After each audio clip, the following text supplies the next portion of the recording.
likes. If we can get this video to 75 likes, that would be absolutely amazing. Yesterday I posted a video about some of the most overhyped NBA teams of all time, which in my opinion that list was pretty bad. I might do another one of those videos where we just make up our own list of teams that have been overhyped over the years in the NBA, so look out for that video. I was also thinking about doing specific players, overhyped players, underappreciated players, things like that. Maybe we can do that for a couple videos here and there, if you guys want me to. So, with that being said, make sure you guys like the video, subscribe, almost at 5K, and let's jump into tonight's video. Okay, so we're going to be talking about some teams that did not win an NBA title. I'm just looking through sort of the interwebs on some teams that I can think of, looking at some articles that I can see, just so I can jog up my memory on some teams that were really good, but ended up coming up short on winning an NBA title. I think, obviously, one that I could definitely think of right now would be, maybe the most notorious one of all time, would be the 1996-1997 Utah Jazz. Yes, this team infamously went up against Michael Jordan and the Chicago Bulls in the NBA Finals. It actually has here some of their ratings and stats for that year. Their offensive average was 106.47. Their defensive rating was 102.6. They had a record that year of 64-18. And their postseason results, they swept the Clippers. Wow, the Clippers made the playoffs that year. I actually didn't even know that. They beat the Lakers 4-1.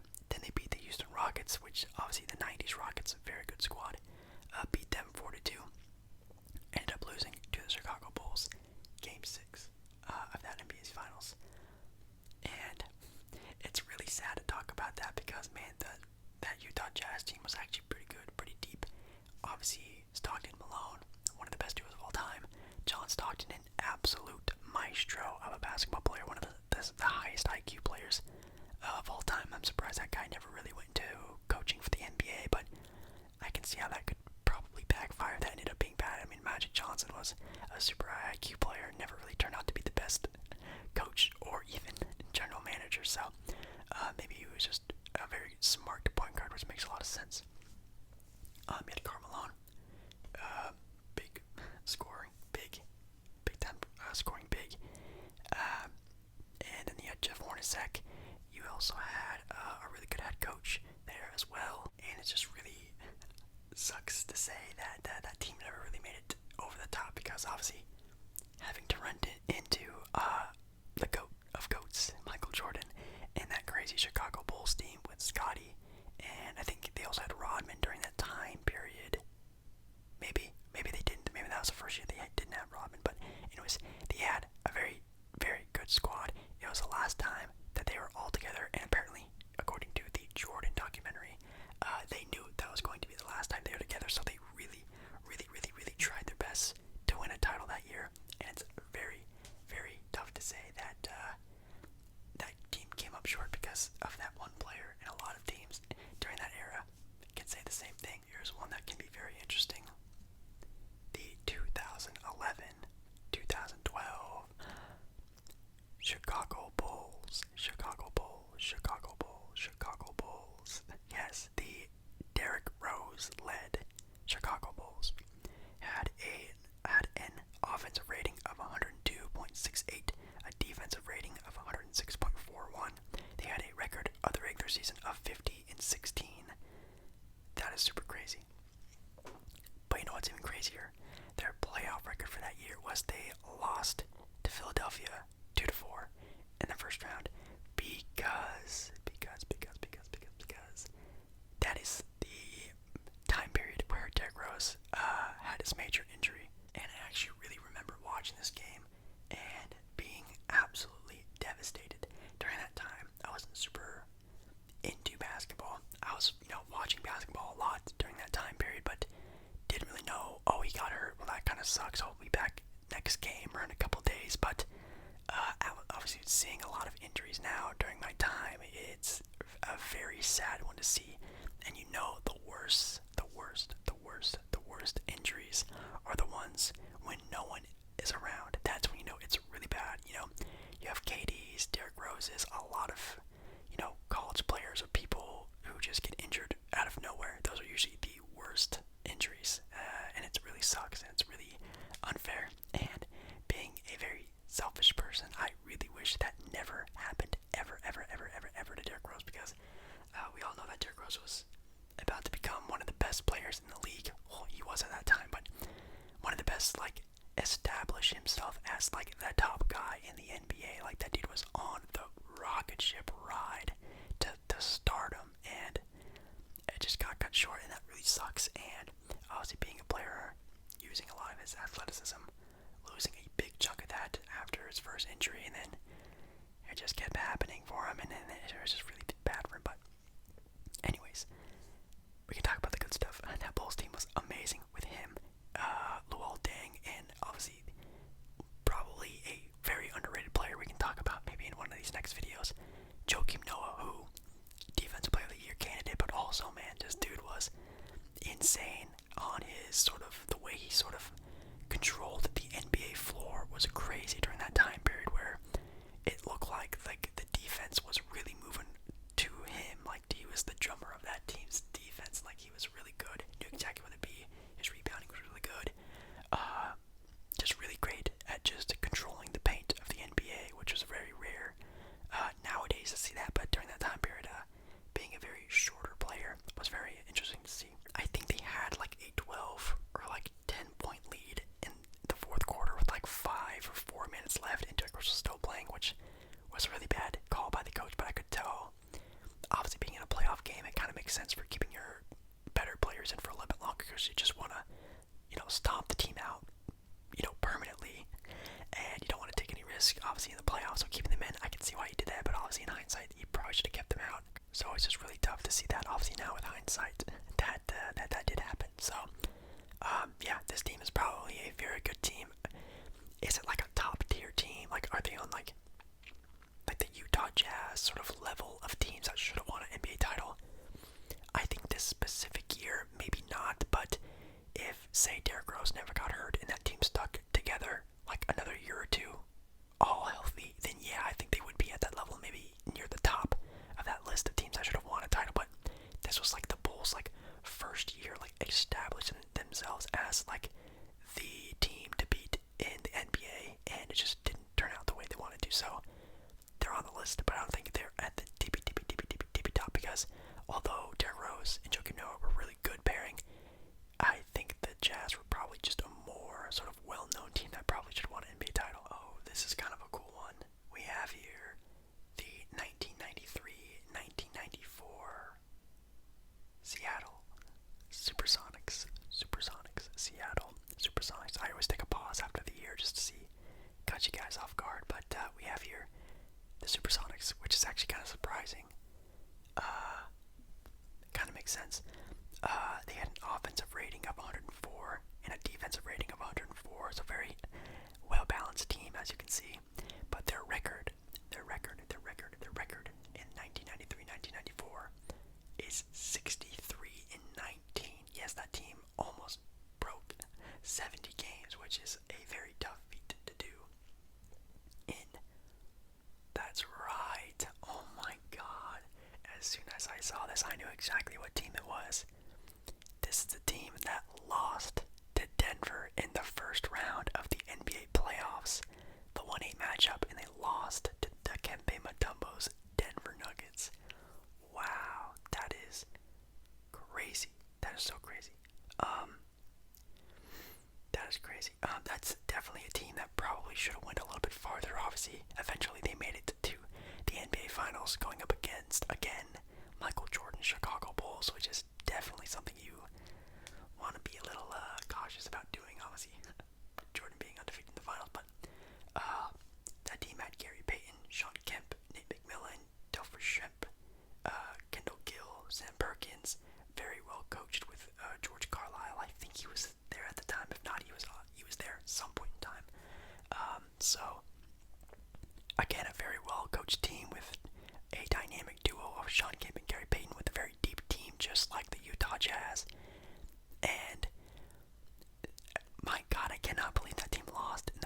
those guys, obviously besides Dikembe Mutombo, and I think who was I was about to say, Alfonso Ellis I've heard of before, I think, but other than that, like, that team wasn't like the Denver team we sort of know of like the later 90s era.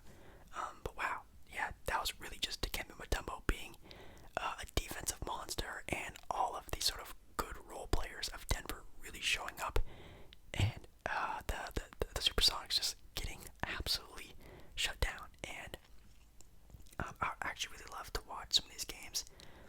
They lost 2-3, so that was back in the day when the first round of the playoffs were a five-game series, which I think they should do that nowadays, just because it sort of speeds up the playoff process. So, obviously we all know that the Supersonics eventually get their sort of run at a title, but this year being 63-19 and only getting, beat out of the first round to an 8 seed, this team should have been in that overhyped video, because dang, I bet that everyone was hyped on this Supersonics team, and then losing the first round, I couldn't imagine the sort of media day that they had, just getting trashed. So I feel bad for them, but I think this team definitely deserves to be on a list of teams that probably should have won an NBA title. And next up on the list, well, yeah, I guess the list is the 2011-2012 OKC Thunder team, which again is a team that had to go up against a juggernaut of a player, LeBron James, in the Big Three of Miami. Now, you can just say this year specifically, 2011-2012, but me personally, I'm just going to go the entirety of the Harden, KD, Russ trio that they've had over there in OKC. I'm going to take that just entire years they've spent together there, and came up short a lot. This year, they went to the finals and lost. I remember another year they went to the Western Conference Finals, and they lost against the Spurs, not even making it to the finals again. So, let's actually see who's on this team. We have, obviously, Kevin Durant, we had James Harden, we have Russell Westbrook, we had Thabo Sefolosha, Perkins. Why am I saying it so weird? Kendrick Perkins. Nick Collison, Derek Fisher, yeah, that's right, Serge Ibaka, Reggie Jackson, Eric Maynor. So definitely a lot of decent teams in the West during that time period. They swept the Dallas Mavericks in the first round, beat the Los Angeles Lakers 4-1, then beat the San Antonio Spurs in the conference finals 4-2. Then obviously coming up short against LeBron and the Miami Heat, only winning one game against them, which I think any team maybe during that time would have only won one game. Maybe the Spurs would have beaten them, but I guess we wouldn't know, because that was the first year like LeBron really, that might have been LeBron's best year of all time. Honestly, that might have been like the greatest LeBron has ever been. You could argue maybe like 2016 Finals LeBron, which I know if my life was on the line, I want that LeBron to play on my team, but I think for a season, that might have been LeBron's best season all around. They finished 47th and 19th, first in the Northwest Division during that time. That's definitely super crazy, and I think the other year that they were really good. Let's check it. I know it was somewhere around here. They talk about them. The 2012-2013 OKC Thunder team, they were 60-22, so pretty rough. They beat Houston that year 4-2, and then lost to Memphis 1-4 in the conference semifinals. So in the second round, in the year they went 60-22, they lost in the second round. So sorry for OKC Thunder fans, I'm bringing this up, but bright side of things, they are one of the best teams of all time, in my opinion, that never won a title. One of the best teams put together. If you're talking about prime teams like prime Westbrook, prime KD, prime James Harden, prime Serge Ibaka, like that team, if they were all in their prime, would be a very good team to go up against any team in NBA history. Like prime Kevin Durant is just absolutely insane, and that team was absolutely insane. They just always sort of came up short every time. Actually, I think this was the year I was talking about them not getting past the Spurs. I think I was mistaking them for Memphis, maybe. I don't really remember, but yeah, this is definitely one of the teams I think that definitely should have won a title at some point in time. This one is going to be just a little bit of a quick one, but this one specifically talks about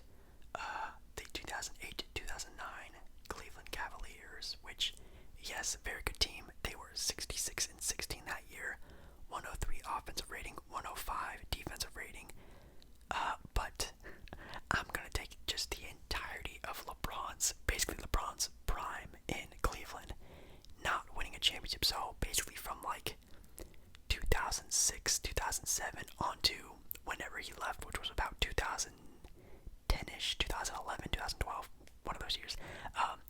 Basically, that entire time LeBron was in Cleveland and was balling, absolutely killing teams, taking garbage men. No offense to any of the players on that team, but you know what I mean? Like those guys who were just all role players to the NBA Finals and to conference finals and things like that. So I think any one of those teams that LeBron was on back then probably could have and should have won a championship, but always came up short due to a lack of talent. On this specific year, the 2008-2009 season, like I just said, they were 66-16. They swept Detroit in the first round. They swept Atlanta in the second round, but then lost to the Orlando Magic 4-2 in the Eastern Conference Finals. So that Magic team was like on fire basically that entire year until the LA Lakers shut them down. So I can definitely see why they lost. Also, just because that Orlando Magic team was so deep with Dwight, Rashard Lewis, JJ Redick, Big Baby Davis. Like that team had actually a pretty decent amount of good role players. Obviously coached by Stan Van Gundy during that time, who was very good. Coach really used Dwight Howard in the right way that he should have been used a lot of other places in the league. So, like I said, this is a quick one. I think we all can agree that LeBron during this time period was the best player in the league and has been for many years. And it sucks to see that he actually never really did anything championship-wise until he left for Miami and got more help. So, you know, if we could turn back the clock and just give LeBron just a little extra help during that time period, I feel like that would have been a lot nicer to see. Oh, dang. We also have here the 2015-2016, yes, you guessed it, Golden State Warriors, the 73-9 Golden State Warriors. I know. I'm very sorry about this, but it must be said. That team had an offensive rating of 107, defensive rating of 102, and yes, their record was 73-9. They beat the Houston Rockets 4-1. They beat the Blazers 4-1 as well. Then nearly got smacked by the OKC Thunder that year. But it came back very nicely and beat them 3-1, and then eventually getting 3-1 by Cleveland and LeBron. So, I mean, what can I say? This is one of the greatest teams of all time, one of the greatest teams ever assembled. This was the traditional Golden State Warriors team. With Stephen Clay, Draymond, that sort of big three with Iggy and Sean Livingston, and that whole group that they had there. I think they still had Bogut and all them. So, man, if we're talking about just an absolute great team that just came up short, it's definitely them. They just sort of collapsed, and then once the pressure started getting added, it really started to create a boiling point where they just could not stop the fire of Cleveland.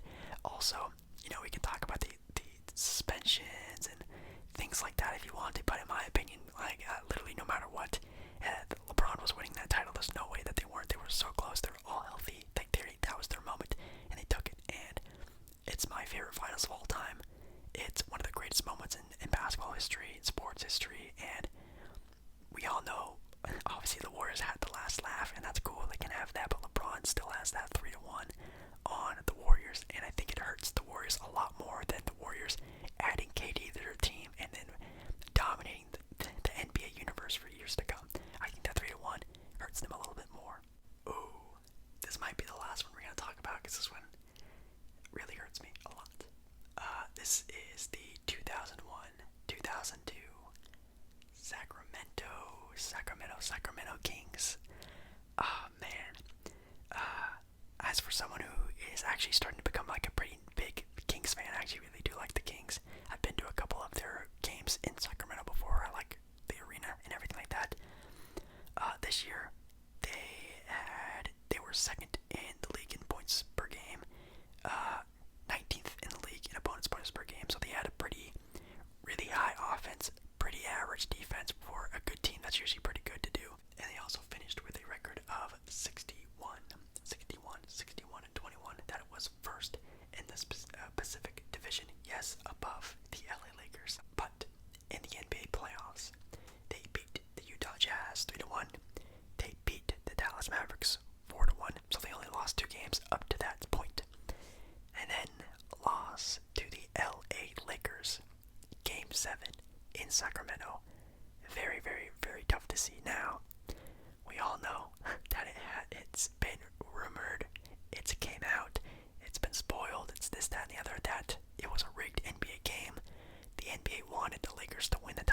where the NBA was pushing the Lakers to win, and they made the Lakers beat the Kings. Now, I'm not here to say that's not here or there, that's not truth or false.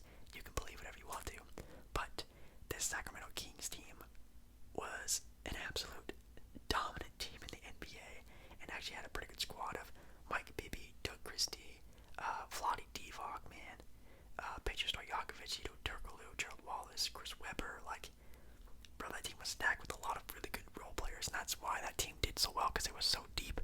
Obviously, with the Lakers, you had Kobe, Shaq, and then it's a big drop to the next sort of couple guys that were very good on that team. But with the Kings, they played so well together. They played such a fast-paced, fun-loving game, and it was so cool to watch. And then, again, they just came up short. You can say it was rigged. You can say this, that, the other, but that team, you cannot doubt, is one of the best teams of all time to not win a title in their entirety. Again, we can talk about just the entire time that team was assembled in Sacramento. Like, bro, they were so close, and it sucked that they never really got to that point to even attempt to get to NBA Finals, because, again, the LA Lakers during that time period, and it just didn't go in their favor, which is really hard to see. Alright guys, so that's going to be it for me. I know there's a lot of other teams we could be talking about for teams that, you know, could have won a title, never did win a title. Let me know down in the comments if you can think of any. I can think of some, obviously being a Blazer fan. The 90s Blazers with Clyde Drexler, Terry Porter, them boys. That's one for sure, but if you can think of any other ones, let me know down in the comments. And yeah, that's going to do it for me. Make sure to like the video. If you like the video, subscribe.